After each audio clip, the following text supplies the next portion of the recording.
महाकाय सूर्यकोटि समप्रभ निर्विघ्नं कुरु मे देव सर्वकार्येषु सर्वदा।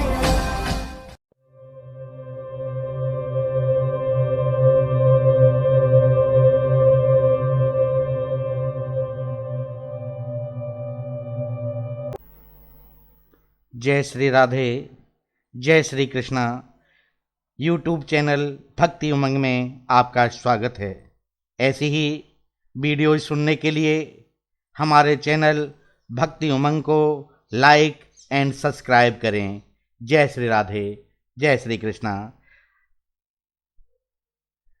आज हम आपको भागबारे में भागवत कथा सुनाने के लिए जा रहे हैं। वो इस प्रकार से है कि पूरे समाज के कल्याण के लिए तुमने प्रश्न किया, समाज के उत्थान के लिए किया। देखो परीक्षित, सतयुग में एक व्यक्ति की उम्र 1,00,000 की वर्ष की होती थी। सतयुग के बाद त्रेता युग में एक व्यक्ति की उम्र हो गई 10,000 वर्ष। इसके पहले कोई मरता नहीं था। त्रेता युग के बाद द्वापर आया तो एक शून्य और हट गया। द्वापर के बाद कलयुग आया तो एक शून्य और हट गई। कलयुग में लोगों की उम्र रह गई केवल 100 वर्ष। आजकल तो 3 वर्ष की उम्र में बच्चे के चश्मा लग जाता है। 16 वर्ष की उम्र में बाल सफेद हो जाते हैं। ये कलयुग नहीं है तो क्या है? 30 वर्ष की उम्र का आदमी मधुमेह का मरीज हो जाता है। 35 वर्ष की आयु में आदमी हार्ट पेशेंट हो जाता है। ये कलयुग नहीं है तो क्या है? सुखदेव जी कहते हैं कि वेद की ओर से कलयुग में व्यक्ति की उम्र 100 वर्ष निर्धारित की गई है। कलयुग में एक व्यक्ति को कम से कम 100 वर्ष जीना चाहिए, लेकिन 100 वर्ष का आदमी आपको लाखों में एक मिलेगा। 100 वर्ष में से 50 वर्ष तो हमारे सोते सोते निकल जाते हैं। 12 घंटे का दिन और 12 घंटे की रात मिलाकर 24 घंटे को ही तो हम एक दिन कहते हैं। 24 घंटे में 12 घंटे हमने सोने में बिता दिए तो 100 वर्ष में से 50 वर्ष तो निकल गए। अब 50 वर्ष में 25 वर्ष स्त्री के संग में निकल गए। 25 वर्ष और रहे, वो और सांसारिक कार्यों में गए। सुखदेव जी ने कहा कि राजन, जल्दी मरने वाले व्यक्ति की मुक्ति का तो एक ही उपाय है राजन, कि तस्मात् भारत सर्वात्मा भगवान ईश्वरो हरि श्रोतव्य कीर्तव्यश्च स्मर्तव्यश्चेच्छता भयम। जल्दी मरने वाले को तो परीक्षित एक ही काम करना चाहिए। क्या करना चाहिए? कि श्वासी श्वासी पर कृष्ण भजी वृथा श्वास जन खोय ना जाने या श्वास की आवन होए न होए। जो श्वास निकल कर गया वो लौट कर नहीं आएगा। इसलिए प्रत्येक परिस्थिति में चलते फिरते उठते बैठते रोते हंसते नाचते गाते खाते पीते हर स्थिति में गोविंद को याद करो। कैसे याद करो? कि कर से करम करो विधि नाना मन राख्यूं जहां कृपा निधाना। मन को गोविंद के चरणों में बांध लो। ये मन ही तो बंधन और मुक्ति का कारण होता है। राजा ने कहा कि मन तो बड़ा चंचल है। मैं मंदिर गया, आपने कहा ठाकुर जी को फूल चढ़ाओ, मैंने चढ़ा दिया। वस्त्र चढ़ाओ, चढ़ा दिया। आपने कहा अपने मन को चढ़ाओ, तो मन को तो मैं नहीं चढ़ा सकता, क्योंकि मन तो मेरे बस में नहीं है। आपको कलकत्ता से बंबई हवाई जहाज से जाना है तो कम से कम 2.5 घंटे का समय तो लगेगा, लेकिन मन को बंबई पहुंचने में आधा सेकंड का समय लगता है। अर्जुन ने यही व्यथा गीता में कृष्ण से कही, ये मन बड़ा चंचल है, आप बैठे हैं यहां, यहां कथा में मन आपका घर पर चला गया, दरवाजा खुला तो नहीं छोड़ा, कहीं बहू गड़बड़ तो नहीं कर देगी। ये मन बस में होता नहीं। इतनी तेज गति से चलने वाली दुनिया में दूसरी चीज नहीं है सिवा मन के। परीक्षित कहते हैं कि मन को गोविंद के चरणों में लगाऊं कैसे। आचार्य सुखदेव ने कहा कि राजन, मन को बस में करना है तो 4 बातों का ध्यान रखो कि जितासनो, जित श्वासो, जित संगो, जितेन्द्रिय, स्थूले भगवतो रूपे मन संधार्ये धिया। मन को जीतना है तो पहले आसन को जीतो। जितासन इसका मतलब है कि एक आसन पर बहुत देर तक बैठे रहने की आदत डालना। जीत श्वासो प्रातः, जल्दी उठना चाहिए। ब्रह्म मुहूर्त में व्यक्ति को उठ जाना चाहिए। 4:30 बजे के बाद सोना अपराध है। देखो, स्नान होते हैं 3 प्रकार के, ऋषि स्नान, मनुष्य स्नान, राक्षस स्नान। 4:30 बजे स्नान करना यह ऋषि स्नान है। सूर्योदय के 10 मिनट पहले स्नान कर लेना यह मनुष्य स्नान है। सूर्य उदय होने के बाद स्नान करना तो राक्षस स्नान है।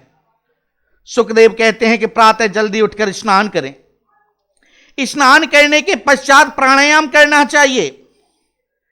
प्राणायाम करने से ब्रह्मरंध्र की शुद्धि होती है, मानसिक चिंता मिट जाती है, शरीर स्वस्थ रहता है, स्मरण शक्ति अच्छी रहती है। प्राणायाम करने से मन को जीतने का प्रयास होता है। अब तो कौन जाने प्राणायाम, आहा, लोग सवेरे तब उठते हैं जब सूर्य की रोशनी सर पर आ जाती है। चादर से मुंह बाद में निकालते हैं, पहले ही बोलते हैं सुनती हो क्या, चाय बन गई क्या।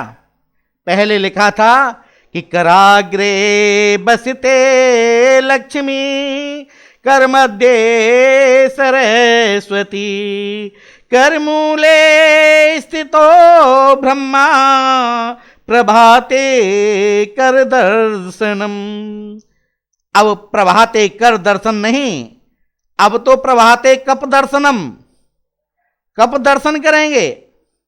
लेकिन सब जल्दी उठने का प्रयास करें, प्राणायाम करें, और जो प्राणायाम करते हैं उन्हें हम प्रणाम करते हैं। परीक्षित, वो वंदनीय होते हैं। तीसरी बात है संग जीतना। संग हमेशा जीतो। व्यक्ति में दोष भी आते हैं संग से, गुण भी आते हैं संग से। शराबी कबाबियों का संग करेंगे तो उनके आचरण हमारे जीवन में आएंगे ही। विद्वान प्रेमी शास्त्रज्ञ का संग करेंगे तो उनके सदलक्षण हमारे जीवन में आएंगे। इसलिए अच्छा संग करो। एक मदालसा नाम की नारी थी। महाभारत में मदालसा की कथा आती है। बड़ी पवित्र आत्मा नारी मदालसा, ऐसी वेदांत की ज्ञाता कि जब मदालसा के घर बालक जन्म लेता तो मालूम है बच्चे को पालने में सुलाती, अपने नन्हे से पुत्र को उपदेश करती कि बेटा तुम शुद्ध हो, तुम मुक्त हो, तुम नित्य हो। ऐसा ऐसा उपदेश करती। परिणाम यह होता कि बालक जब 8-10 वर्ष का होता घर छोड़कर वन में चला जाता, वन में जाकर तपस्या में लीन हो जाता। एक दिन राजा ने कहा कि देवी, मेरे सभी पुत्रों को तुमने महात्मा बना दिया, अब सबसे छोटे पुत्र को कम से कम राज्य करने के लिए रहने दो, इसे तो राज्य भार संभालने के लिए रहने दो। बड़ा व्यथित हो गया राजा। मदालसा ने कहा कि सुनिए राजन, मैं आपके कहने से छोटे पुत्र अलर्क को यह उपदेश नहीं करूंगी, लेकिन एक ताबीज में इसे भी कुछ लिखकर दूंगी। मदालसा ने भोजपत्र पर एक मंत्र लिखा, बच्चे की ताबीज में रख दिया। पति पत्नी जब वन में जाने लगे तो अलर्क रोते हुए बोला, मां मेरे सभी भाई संत बन गए, आप भी वन में जा रही हैं, मुझे कौन देखेगा, कौन मुझे शिक्षा देगा, मैं अकेला कैसे रहूंगा। मां ने कहा कि बेटा तुम्हारे गले में जो ताबीज है बस उसे खोलकर कभी पढ़ लेना, तुम्हारा कल्याण होगा। यह बात कहकर वन में चले गए।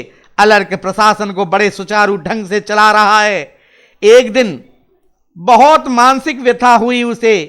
उसने ताबीज को खोलकर देखा, उसमें मां के द्वारा एक मंत्र लिखा हुआ था।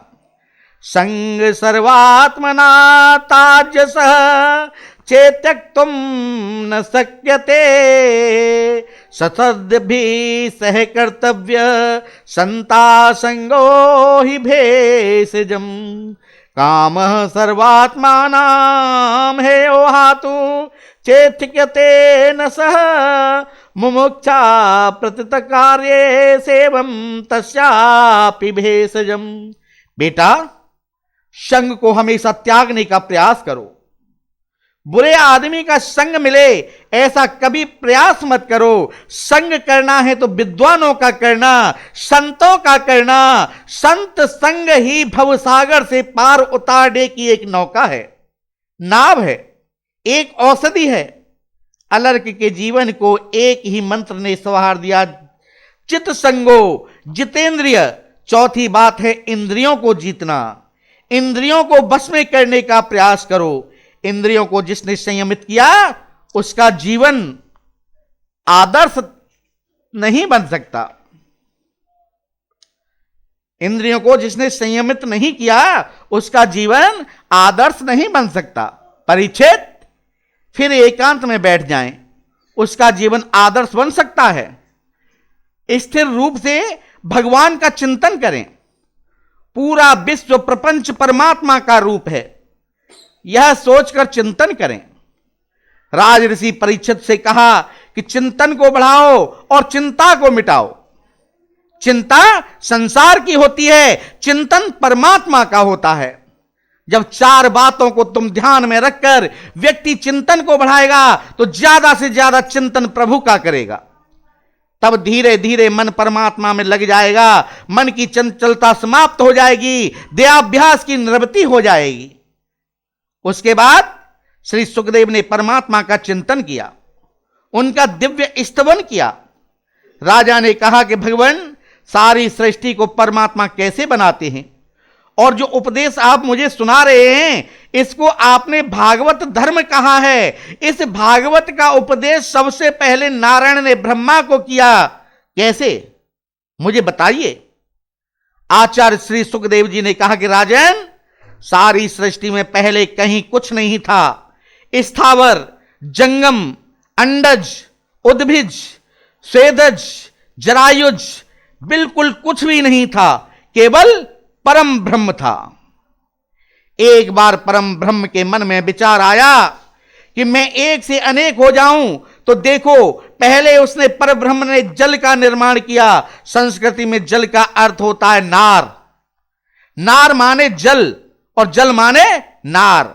अब नार में उसने अयन बनाया, मकान बनाया, रहने की जगह बनाई। शेषनाग के द्वारा तो नार माने जल में जो अयन करता है उसका नाम पड़ गया नारायण। लेकिन नारायण ने सोचा मैं तो अकेला हूं, एक से बहुत हो जाता तो अच्छा रहता। तो नारायण की नाभि से एक सुंदर कमल का फूल निकला और कमल के फूल के ऊपर चार मुख वाले ब्रह्मा जी का प्राकट्य हो गया। ब्रह्मा जी के चार मुख हैं, इसलिए उन्हें मुंह घुमाकर देखने की आवश्यकता नहीं। उन्होंने तो दसों दिशाओं की चीज एक संग दिखाई देती हैं, परंतु यह दिखाई नहीं दिया कि मैं प्रकट कहां से हुआ। उनको यह दिखाई नहीं दिया कि मैं प्रकट कहां से हुआ। ब्रह्मा जी कमल नाव के तंतु में प्रवेश कर गए और नीचे जाएं, ऊपर जाएं, ऊपर नीचे करते रहे, पता नहीं चला कि मैं कहां से आया। ब्रह्मा जी को दो वर्ण सुनाई दिए, एक है त, दूसरा है प। त प, तपस्या करोगे तो पता चलेगा मैं कहां से आया। ब्रह्मा जी ने तप किया तो उन्होंने श्रीमन्नारायण का दर्शन हुआ। नारायण भगवान ने ब्रह्मा जी का हाथ पकड़ लिया और कहा, आज से मैंने तुम्हें विधाता बना दिया, जाओ सृष्टि का विस्तार करो, सृजन करो, मेरा आदेश है, मेरा आशीर्वाद है। ब्रह्मा ने कहा, भगवान थोड़ा सा ऐश्वर्य पाने के बाद जीव अभिमानी हो जाता है, सारी दुनिया का मालिक आप मुझे बनाते हैं, मुझे अभिमान हो गया तो ऊंट होता है ना, जब तक पहाड़ के नीचे नहीं जाता अपने आप को सबसे ऊंचा समझता है, पहाड़ के नीचे जाने के बाद कहता है कि मैं तो बहुत छोटा हूं। ऐसे ही व्यक्ति 10-5 करोड़ रुपए हो जाने पर, 2-4 विदेशी गाड़ियों के आ जाने पर, संगमरमर के पत्थर का बंगला हो जाने पर अभिमान करता है, सब कुछ भूल जाता है। यदि परमात्मा के विषय में उसको ज्ञान है तो वो समझे मैं तो कुछ भी नहीं हूं, इसलिए आपकी सत्ता क्या है मुझे बताइए। प्रभु ने 4 मंत्रों में ब्रह्मा जी को सारी भागवत का उपदेश किया। परमात्मा श्री नारायण कहते हैं कि ब्रह्मा से सारी सृष्टि में केवल मैं था। परमात्मा श्री नारायण जी कहते हैं कि ब्रह्मा से कहते हैं कि सारी सृष्टि में केवल मैं था, सृष्टि बनने के बाद भी मैं रहता हूं, और सृष्टि बिगड़ने के बाद भी जो बचता है वो मैं ही होता हूं। जैसे आपने मुझे 1 किलो सोने की ईंट दी, लो ठाकुर जी 1 किलो सोना, मैंने उस सोने की ईंट के 50 टुकड़े किए, एक टुकड़े का हार बनाया, एक के कुंडल बनाए, एक की नथनियां बनाई, एक के कंगन बनाए, एक के बाजूबंद बनाया, है तो वो सब सोना ही ना। अब जब मैं आपको दिखाऊंगा तो आप देखकर यही बोलेंगे कि ये मांग टीका है, ये नथनियां हैं। उस स्वर्ण के, उस सोने के कितने नाम हो गए। 3-4 वर्षों तक गहनों को पहना और एक दिन सब गहनों को लेकर ओखली में डाल दिया और डंडे से पीटना शुरू किया। सारे आभूषण बनने के पहले ही वो सोना था, सारे आभूषण बनने के बाद भी वो सोना है, और बिगड़ने के बाद भी वह सोना ही है। इसलिए इसी प्रकार दुनिया में सबसे पहले नारायण थे, बनने के बाद भी नारायण हैं, और बिगड़ने पर जो बचता है वो भी केवल नारायण ही होते हैं। संसार में जो चीज नहीं है फिर भी वो दिखाई देती है, और जो होने पर दिखाई नहीं देती उसे मेरी माया समझो। कहते हैं कि पृथ्वी, जल, तेज, वायु, आकाश, इन 5 तत्वों से दुनिया बनती है। क्षितिजल पावक गगन समीरा, पंचरचित रति अधम शरीरा। चींटी भी 5 तत्वों से बनती है, कुत्ता भी 5 तत्वों से बनता है, मनुष्य भी 5 तत्वों से बनता है। लेकिन ये 5 तत्व हमारे शरीर के भीतर भी है और बाहर भी है। ऐसे ही दुनिया में रहकर भी दुनिया से अलग हूं, और अलग रहकर भी सारी दुनिया में व्याप्त हूं। आत्मा के तत्वों को समझने वाले जिज्ञासुओं को यह समझ लेना पर्याप्त है कि अनेक रूप से जो सर्वत्र विद्यमान है वही दिव्यात्मा है। भगवान ने कहा कि विधाता, यह जो मैंने उपदेश की दिया इसका नाम है भागवत। मैं आपको जरा स्पष्ट करके बताऊं कि भागवत के 4 अर्थ होते हैं। भागवत का जो भगवान का हो जाए वो भागवत है, भगवान के भक्त का नाम भागवत है, भगवान के निवास का नाम भागवत है, भगवान के उपदेश का नाम भागवत है, भगवान के प्रियजनों का नाम भागवत है। इसलिए भगवान से जो संबंध जोड़ ले वो भागवत हो जाता है। एक बात बताओ परीक्षित, भगवान जल्दी किसको मिलते हैं? राजा बोले कि भगवान उसी को मिलते होंगे जो दिन में 5 बार स्नान करता है। यदि 5 बार नहाने से भगवान मिलते हैं तो जिन कोल भीलों को राम जी ने गले से लगाया, ये कोल भील तो 4 महीने जाड़े के दिनों में नहाते ही नहीं थे, और रघुवर से स्पष्ट कह दिया था, अस हमारे प्रभु बड़ सेवकाई, लेहिन बासन बसन चुराई। भगवान यह नहीं देखते कि आप कितनी बार स्नान करते हो, तो भगवान उम्र तो देखते ही होंगे। बोले ध्रुव जी की उम्र क्या थी? 5 वर्ष के बालक ध्रुव को भगवान मिल गए। भगवान उम्र नहीं देखते कि आपकी उम्र कितनी लंबी है, तो भगवान उनको मिलते होंगे जो पढ़ा लिखा हो, विद्वान हो, शास्त्रों का ज्ञाता हो। विद्या गजेंद्रस्य, का ये गजराज पढ़ा लिखा था क्या?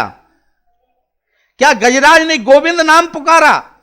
सज्जनों, लेकिन गो कहते हैं भगवान चल दिए, बिंद कहते हैं तो वह कह नहीं पाया, बिंद तो वो कह ही नहीं पाया, केवल गो कहा। उसके पहले ही उसकी प्राण रक्षा कर दी। भगवान नहीं देखते कि आपके पास डिग्रियां कितनी हैं। परीक्षित ने कहा, यह तो देखते ही होंगे कि आपकी बरादरी क्या है, ऊंची जाति देखते होंगे। का जाति विदुरस्य यादव पते। विदुर जी तो दासी के पुत्र थे। दासी के गर्भ से जन्म लेने वाले विदुर के घर मेरे गोविंद ने केले के छिलके खाए। मेरे कन्हैया ने विदुर के घर जाकर स्वयं जाकर के छिलके खाए। जय श्री कृष्ण, जय श्री राधे।